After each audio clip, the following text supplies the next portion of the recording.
Esse é o Mundo em Revolução e nós vamos falar agora sobre a situação na Ucrânia, hoje dia 13 de dezembro de 2023, são 8 horas da manhã aqui no Rio de Janeiro, 1 hora da tarde lá em Kiev no momento que eu gravo esse vídeo, e tivemos mais um grande ataque russo aqui contra a cidade de Kiev. Foram 10 mísseis balísticos, provavelmente Iskander-M, mas ainda não tenho a certeza sobre o tipo de míssil, e 10 drones também, sendo que todos foram derrubados pela defesa antiaérea ali em Kiev, tanto os mísseis quanto os drones. Infelizmente, uma quantidade grande de mísseis, mesmo eles sendo derrubados pela defesa antiaérea, acabaram causando alguns incêndios, alguns problemas na cidade, a gente vai falar sobre isso, né?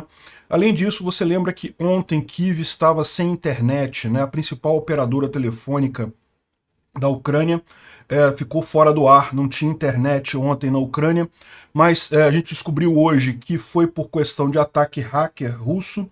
Então os russos conseguiram derrubar a internet na Ucrânia ontem, a internet já voltou hoje, isso já foi resolvido de ontem para hoje, mas não foi ataque físico, foi ataque cibernético, né? Na linha de frente, os russos estão fazendo ataques neste momento em vários pontos da linha de frente, inclusive conseguiram avançar em alguns pontos, nada significativo, nada operacionalmente que faça diferença, mas o ponto aqui é exatamente esse, é o desespero dos russos para produzir alguma vitória, justamente para poder vender para os Estados Unidos, vender para o Congresso americano, que essa guerra é uma guerra perdida, que a Ucrânia já perdeu a guerra e não sei o que lá, o que não faz nenhum sentido, né?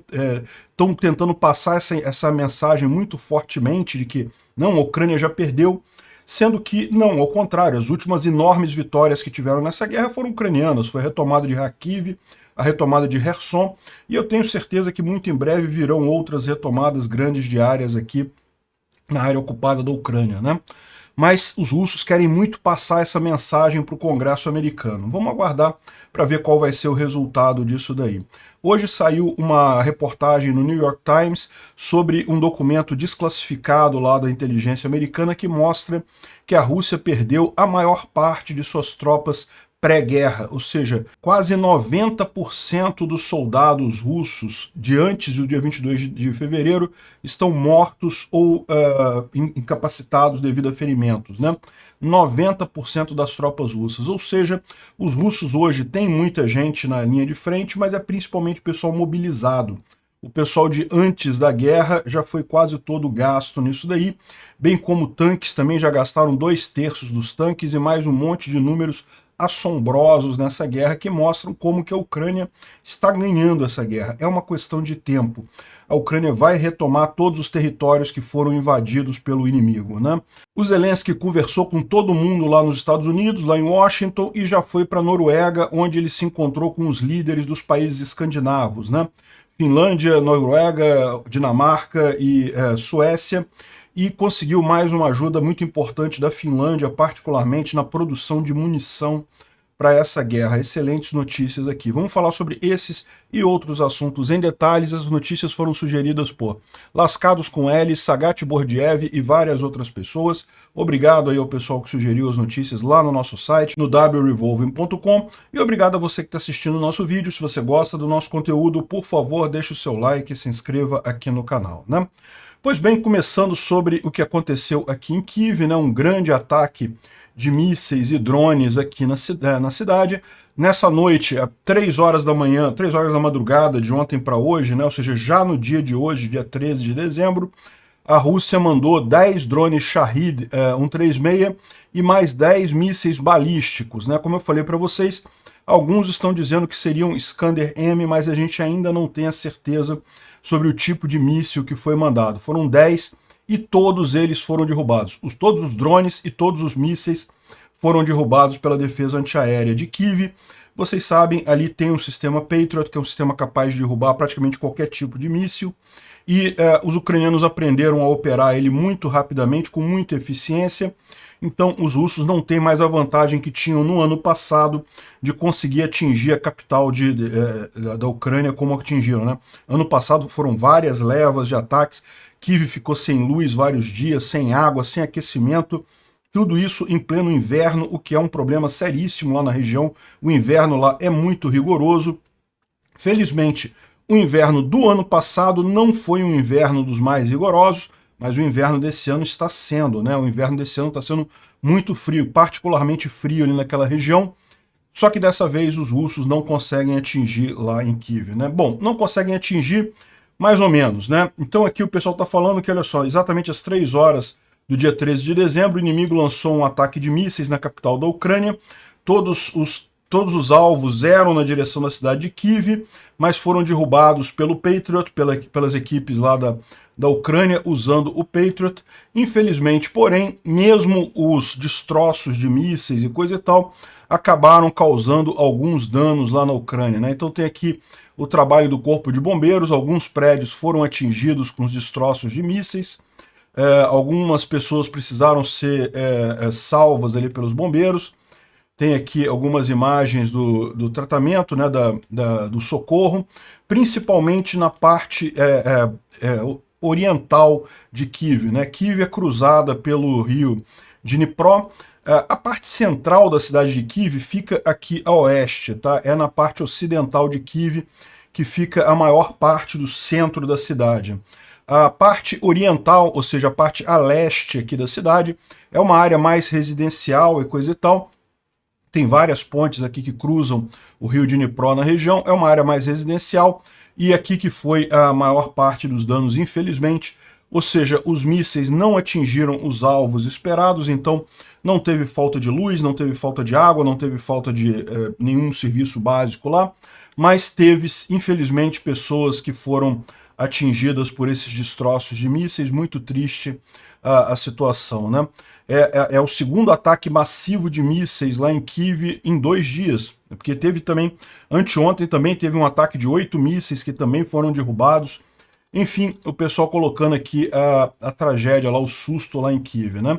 Felizmente não teve grandes problemas. A gente lembra que ontem eu falei que a cidade de Kiev estava sem internet, a internet saiu do ar em Kiev e em grande parte da Ucrânia, devido à principal operadora de celular lá da Ucrânia, que é a Kyivstar, ter saído do ar, né? E no dia de ontem eu até falei que pode ser que fosse devido até um ataque, né? O ataque teve ontem também ataque, né?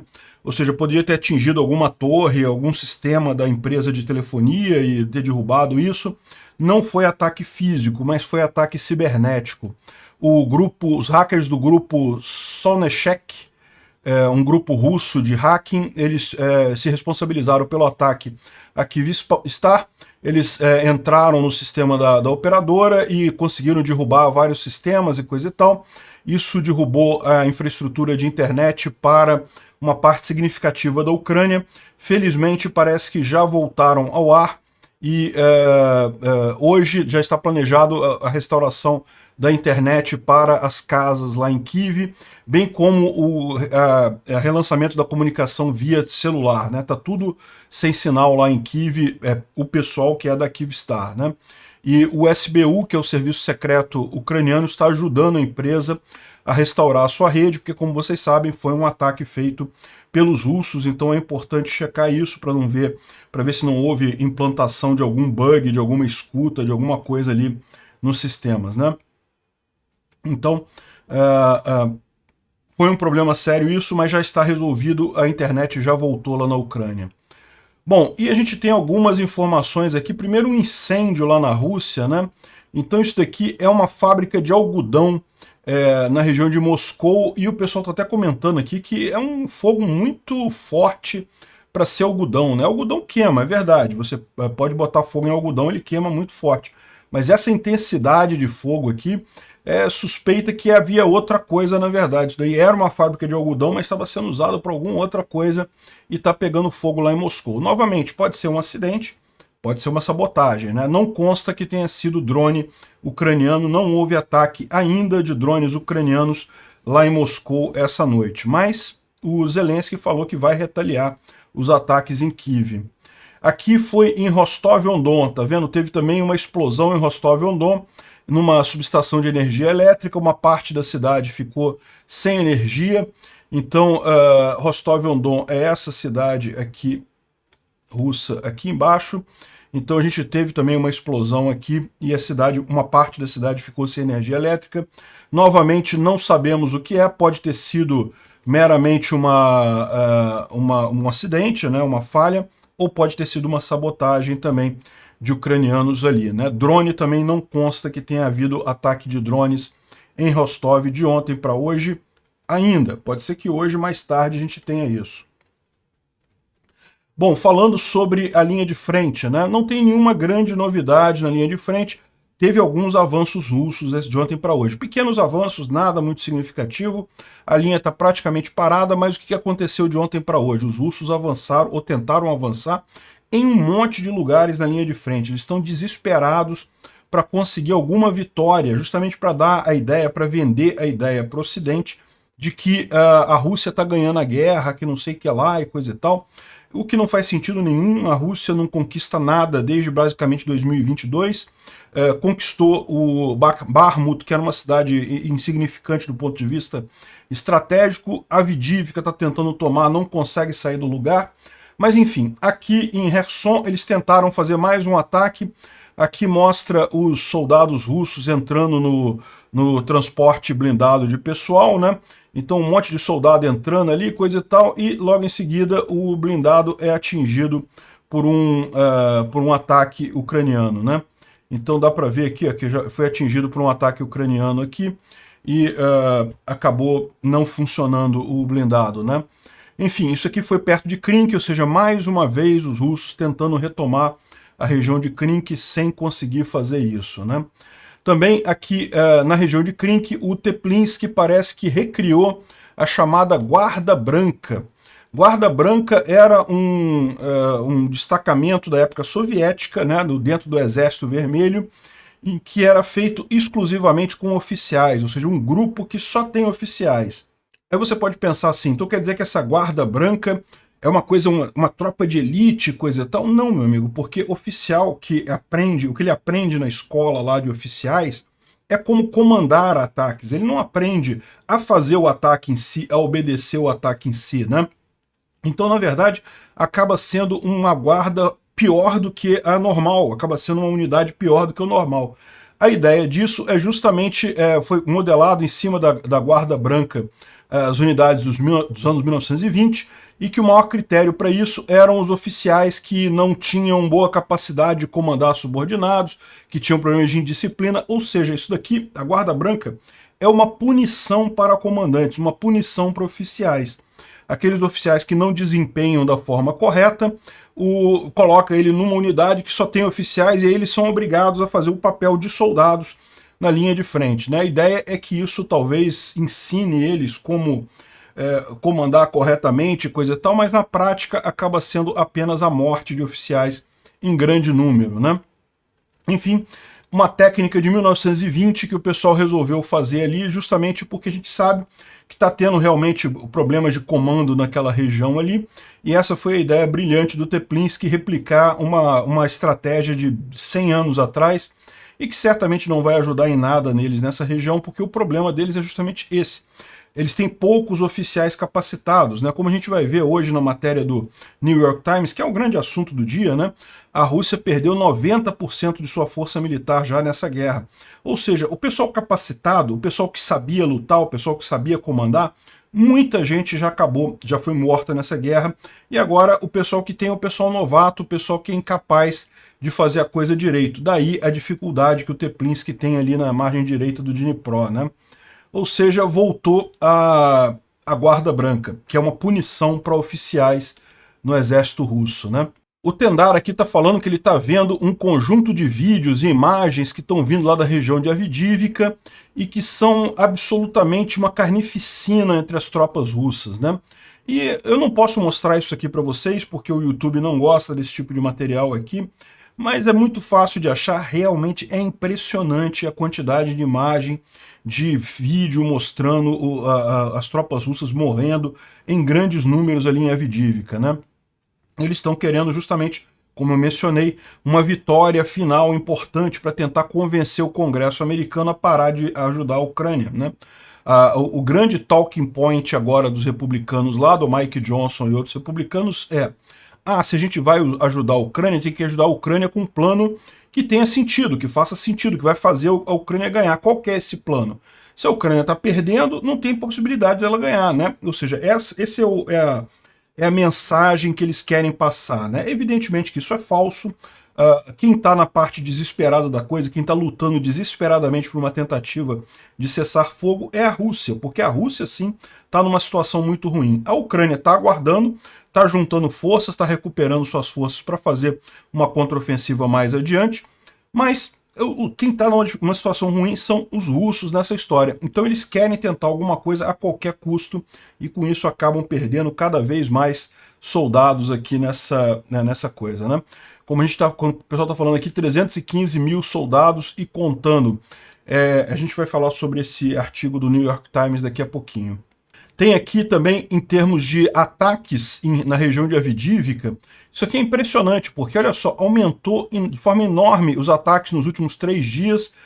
Esse aqui não é o número de mortes, tá? Esse aqui é o número de ataques que os russos fazem, né? E repara como é que veio aqui, e veio num crescente aqui nos últimos 3 dias, dia 10, 11, 12, justamente o desespero dos russos de bloquear essa ajuda americana no Congresso, que vai ser decidido essa semana. A gente não sabe ainda qual vai ser a decisão, o impasse ainda continua, os republicanos ainda querem incluir negócio da fronteira no pacote de ajuda, o Biden não quer, porque para o Biden, na verdade, é aquilo que eu falo para vocês também, né? Para o Biden é bom que essa guerra continue no ano que vem. Os republicanos estão perdendo votos com essa posição deles a favor do Putin, a favor da Rússia e contra a Ucrânia, né? Não tem lógica isso, ou seja, no final das contas o Biden está adorando que esse assunto não se resolva agora, que fique para o ano que vem, né? Para ele é positivo. E os republicanos estão se embananando nessa história aí, estão arrumando confusão. Não está decidido nada ainda tem essa semana para decidir, mas vamos ver, né? E os russos estão aqui fazendo muitos ataques justamente nessa tentativa de mostrar algum ganho, né? Aqui teve um relatório na área de Avdiivka e Marinka que os russos perderam 13 tanques e 12 outros veículos armados apenas no dia 12 de dezembro, apenas na região de Avdiivka e Marinka, né? Ou seja, a gente não está falando aqui, esses veículos aqui não são em toda a linha de frente, apenas aqui em Avdiivka e Marinka, que é a área comandada pelo comandante Tarnavsky, e perderam então esses 25 tanques, 25 blindados no total, só num dia, né? Impressionante isso, a quantidade de perdas, né? Bom, teve uma notícia positiva aqui, que na verdade é uma notícia que a gente já deu, a gente já sabia disso, mas agora a gente tem a confirmação de que os ucranianos já plantaram uma bandeira ucraniana naquele Terricon que tem aqui mais ao norte, aqui perto de Toretsky, né? Aqui, vocês lembram, tem esse Terricon aqui, e os ucranianos botaram a bandeirinha ucraniana no Terricon. Tem a imagem aqui, tem aqui ó, outra imagem mostrando aqui a bandeirinha ucraniana aqui no Terricon, ali naquela região. Terricon é essas montanhas de rejeito de mineração que tem ali na região, né? Então, esses Terricons não têm valor por si só nenhum, mas acabam sendo bons pontos do ponto de vista militar, porque eles são no alto, então você tem uma posição defensiva muito forte, uma posição ofensiva muito forte também. Você dominar esses Terricons, você acaba com uma vantagem sobre a área ali ao redor do Terricon, né? Aqui a Astra Intel traz aqui a informação do avanço ucraniano nessa área. Aqui também o Cloud mostra o ataque que foi, os ucranianos avançaram aqui, tomaram esse Terricon dos russos aqui, né? Lembrando que um dos Terricons aqui já era ucraniano mesmo, eles tomaram o outro, né? São duas montanhas, uma do lado da outra, como tá aqui, ó, tá vendo? Esse aqui é o Terricon todo, tem um pico aqui, outro pico do lado de cá. Os ucranianos tomaram os dois aqui nessa região, é o que o Cloud mostra aqui, ó. E Orlivka é da Ucrânia e coisa e tal. Pois é, ainda não é um pedacinho pequenininho de Orlivka. Orlivka é essa cidade grande aqui, né? Uma cidade realmente muito grande. Tomara que consigam retomar, mas por enquanto é só um primeiro passo nessa região aqui, né? E aqui nesse vídeo o Cláudio mostra também os soldados russos que foram capturados nessa operação, né? Isso não é uma coisa muito nova, não. A gente já falou sobre isso alguns dias atrás. O que a gente tem informação agora só é a confirmação visual do que aconteceu ali, né? Também aqui tem uma ação ucraniana lá em Sinkivka, na região de Kharkiv. A gente está falando aqui lá do norte, na linha de frente, ou seja, já na posição aqui, bem ao norte aqui. Aqui em Sinkivka, perto de Kupiansk, os ucranianos retomaram uma parte das posições russas que tinham aqui e avançaram, capturaram também 6 orcs lá, 6 soldados russos foram capturados pelos ucranianos aqui em Sinkivka. Então, houve um pequeno avanço ucraniano nessa região aqui, né? Vendo de forma geral pelos mapas do Pulé-Volan, nenhuma mudança significativa aqui em Kherson, na região de Krink. Aqui também na região de Piatyhatsk, né, Kamiansk, não teve nenhuma mudança aqui. Aqui na região de Robotny, os russos recapturaram uma parte das posições que tinham perdido para os ucranianos nos últimos dias, né? Infelizmente, isso aqui avançaram um pouco aqui, mas você pode reparar, são terras na região mais baixa, não é nada que altere de forma significativa a posição ucraniana e russa aqui na região, né?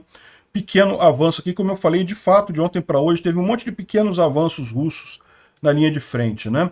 Aqui também em Marinka você pode ver os russos avançaram aqui ao sul de Marinka, os ucranianos ao norte, né? Os ucranianos capturaram ou recapturaram uma parte aqui da cidade de Marinka, no norte, aqui acima desse rio Osikova, né, que é o rio que corta aqui Marinka, os russos avançaram um pouco mais ao sul aqui. Via de regra, não mudou nada aqui em Marinka, os avanços, as mudanças aqui foram marginais no final das contas, né?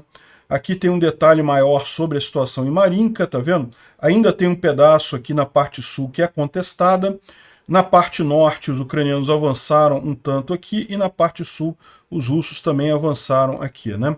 Aqui é a Avdiivka. Os russos novamente ultrapassaram a linha férrea e conseguiram avançar um pouquinho em direção a Stepov. Vocês lembram? Eles já estavam nessa posição antes, os ucranianos empurraram eles para depois da linha de ferro, agora eles avançaram novamente, mas de novo nenhuma mudança significativa aqui nessa região. Por enquanto é só mesmo esse esforço final dos russos para tentar alguma vitória, tentar barrar a ajuda para a Ucrânia lá no Congresso americano, mas não tem nada do ponto de vista estratégico aqui, né? Aqui é o detalhe sobre o avanço russo nessa região.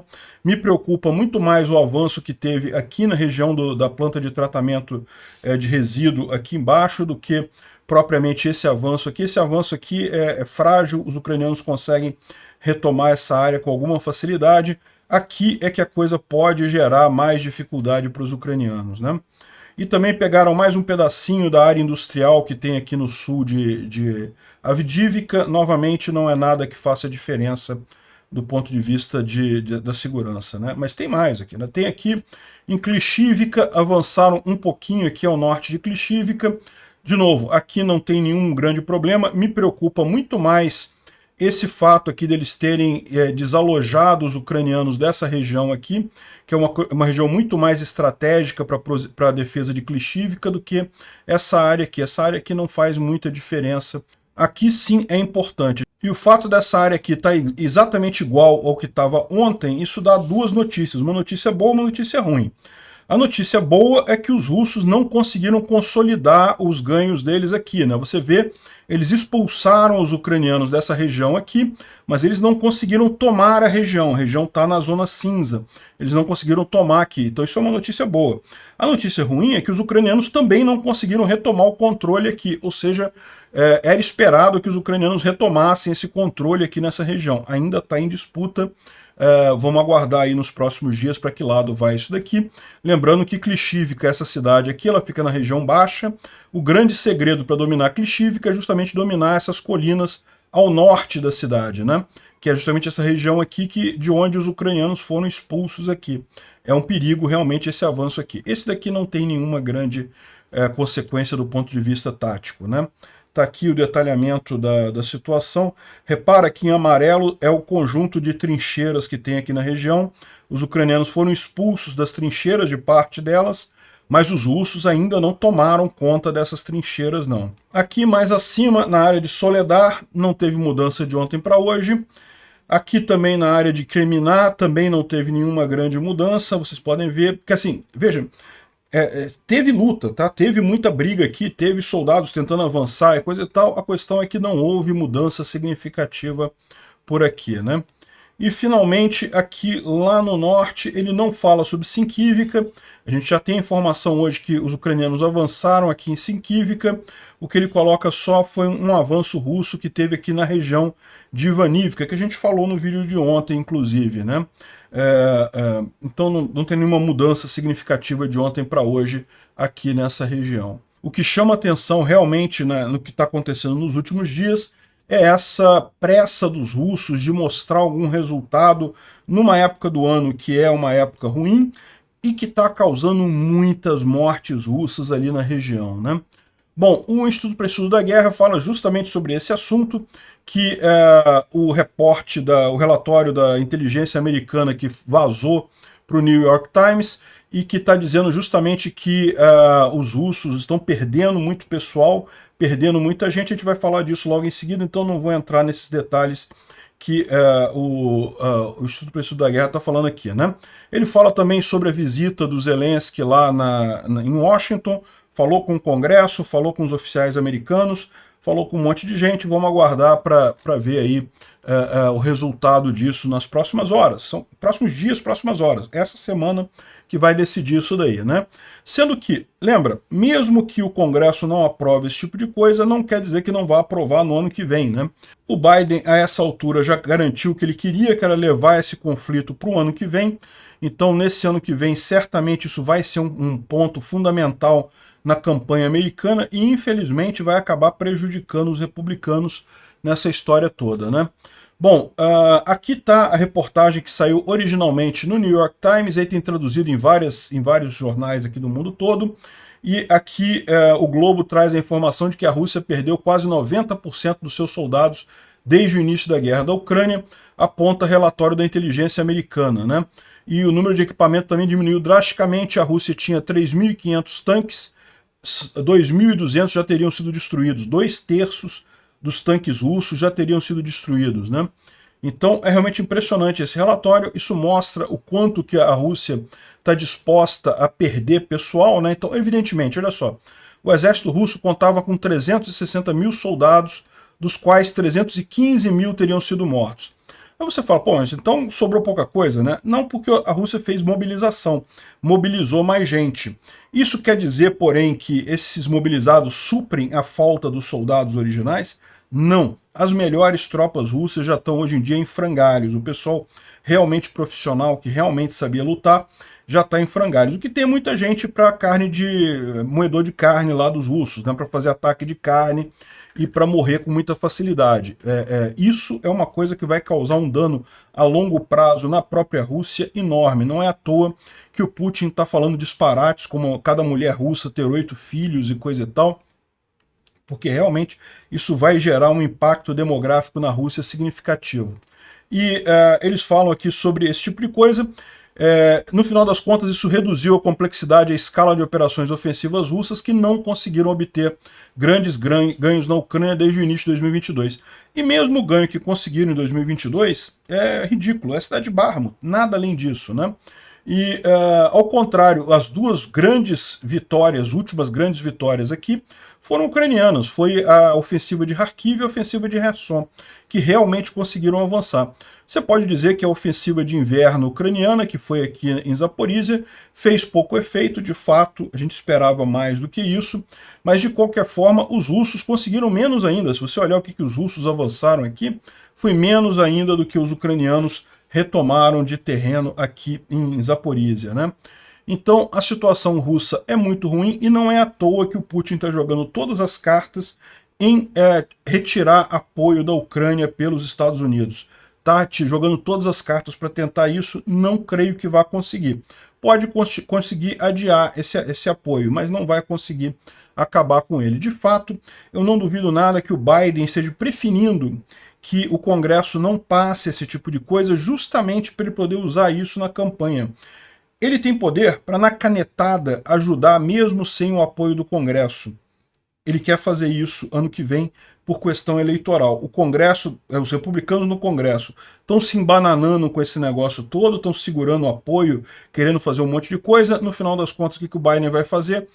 O Congresso, os republicanos não quiseram, mas eu vou dar um jeito aqui de ajudar de qualquer forma no ano que vem.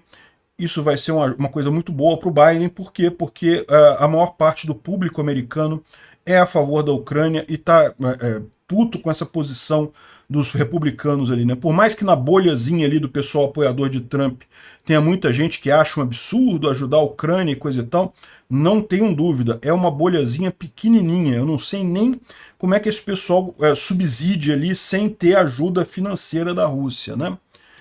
Enfim, é isso daí. Mais de 315 mil soldados russos perdidos e um retrocesso militar de 15 anos, né?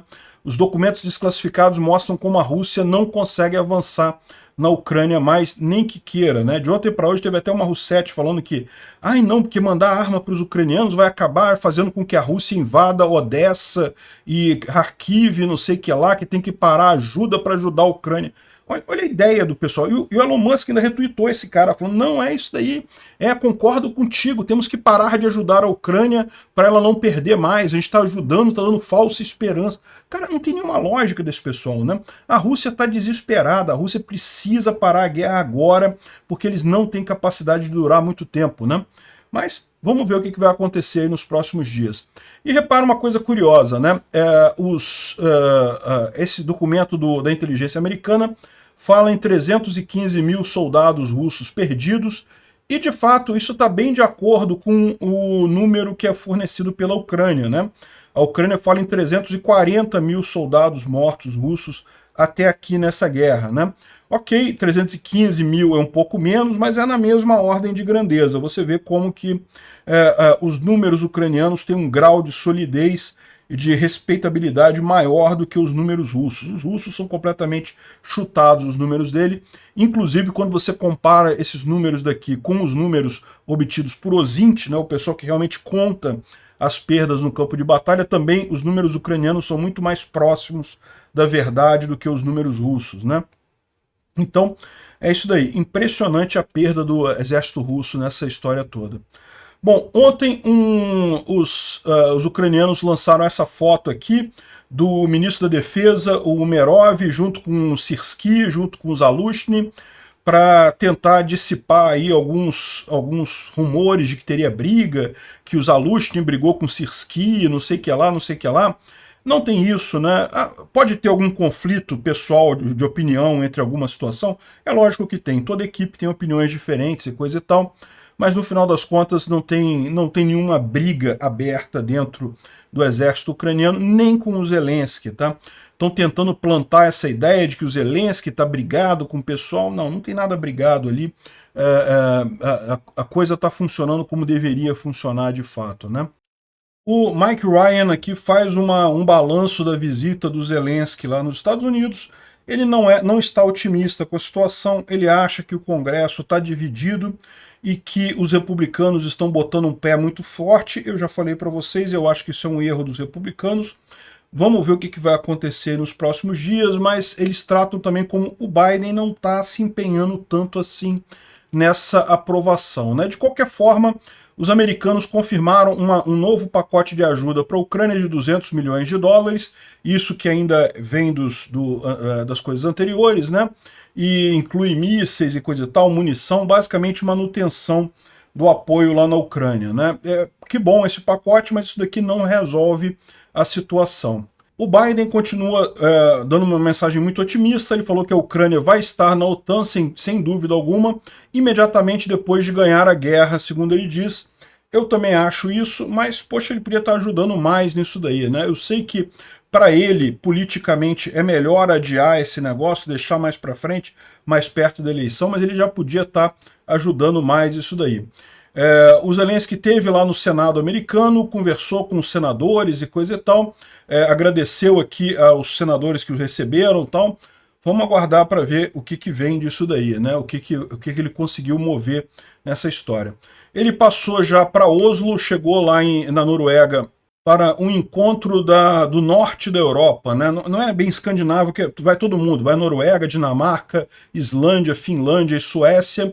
E a ideia é eles discutirem o aumento do apoio para a Ucrânia ali. Excelente. A gente já teve uma boa notícia de que a Finlândia aumentou a produção de munição para obuses de forma significativa, né, até 2030, e a expectativa é que parte disso daí vai ser justamente para ajudar a Ucrânia. A Finlândia está ali do lado da Rússia, ela sabe do problema que é ter um vizinho contra a Rússia, sabe o quão essencial é a Ucrânia ganhar essa guerra para a paz na Europa, né? Bom, aqui o Wall Street Journal fala também sobre a questão de quanto que o Biden parece que está segurando essa história toda, ou seja, ele fala como, não agora nesse ponto apenas, mas ao longo de toda a guerra da Ucrânia, o Biden poderia ter feito muito mais no início dessa guerra, quando tinha um apoio muito maior, muito mais fácil, poderia ter mandado muito mais armas, demorou a mandar o HIMARS. O HIMARS só chegou na Ucrânia lá em junho. A Ucrânia já tinha liberado todo o norte aqui antes de receber o primeiro HIMARS aqui, né? É verdade, os HIMARS foram muito importantes para liberar a região de Kherson, de certa forma também a região de Kharkiv. Mas a maior parte aqui da área liberada, né, já foi sem ajuda ocidental, sem ajuda dos Estados Unidos, né? E falou também sobre o Patriot, né, que os ucranianos pediram desde cara o Patriot, os Estados Unidos falaram que não, que os ucranianos não iam ter capacidade de operar, que até treinar o ucraniano ia ser complicado. Olha só, o Patriot está lá na Ucrânia, os ucranianos estão operando o sistema, está tudo funcionando, conseguem bloquear. Por que não mandou isso antes, né? A mesma coisa para tanques, jatos e mais um monte de coisa. Enfim, no final das contas, o que dá a entender aqui é aquilo que eu falo para vocês já há algum tempo. O Biden quer atrasar essa guerra, quer deixar essa guerra para o ano que vem, porque essa guerra vai ser parte fundamental da estratégia eleitoral dele ano que vem. E os republicanos estão se enforcando nessa corda, né? E bom, só para terminar aqui, a Argentina vai doar à Ucrânia 2 helicópteros. Olha que coisa bacana, é o que eu falo para vocês. Esse tipo de coisa o Brasil podia fazer também. Não é que vai entrar na guerra, não é que vai doar uma quantidade enorme de equipamento. Não, tudo bem, o Brasil é um país pobre, não tem como doar uma grande quantidade de equipamentos. Mas doa alguma coisa, é o sinal, o mais importante é o sinal de estar do lado certo dessa guerra, mais importante que tudo. Parabéns ao Milei lá na Argentina pela doação dos helicópteros para a Ucrânia, e que triste que é o Brasil não ter feito a mesma coisa aqui também. Obrigado por assistir o vídeo até o final. Se gostou do conteúdo, não esqueça de deixar o seu like, isso ajuda o canal a crescer e a chegar para mais gente. Se não gostou, deixe o dislike e explique nos comentários como podemos melhorar. Comente também sugestões de temas que podemos trazer por aqui. Comentários insultuosos ou defendendo ditaduras e criminosos de guerra serão sumariamente bloqueados. Agradeço a compreensão. Se ainda não é inscrito no canal, considere se inscrever clicando no botão inscrever-se abaixo e marcando a campainha para todos os avisos. Se quiser ajudar o canal, veja no nosso site como você pode fazer isso.